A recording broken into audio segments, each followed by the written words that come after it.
Faith Time is our weekly conversation on matters of faith, and joining us this morning is James Johnson with Northstone Baptist Church in Pensacola. Election Day coming up this week. We wanted to talk about politics and faith, and sometimes people are so into their political party or their political issue that it can sometimes become an idol in place of the church. How do we make sure we don't lose sight of that? Well, that's a good question.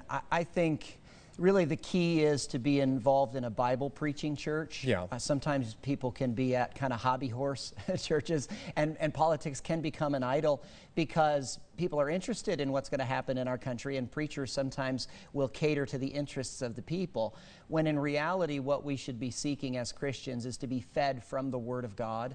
I endeavor to be a systematic Bible preacher. Right now on Sunday mornings at our church I'm preaching through the book of John.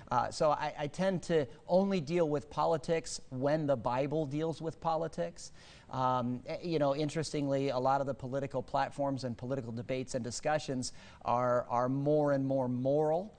And so, you know, I think the way to avoid making politics an idol is to really just make sure we emphasize the true and living God as He's revealed Himself through His Word. How do you advocate for people to vote rather than advocating who to vote for?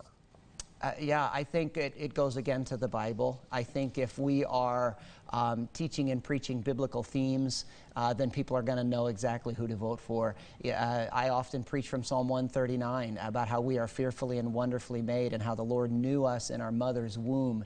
And without ever talking about specific candidates, political candidates, people understand here are biblical principles that apply to major issues in politics today. James Johnson with Northstone Baptist Church in Pensacola. We thank you for joining us for this edition of Faith Time. And of course, this segment and others will be available on our website, WKRG.com.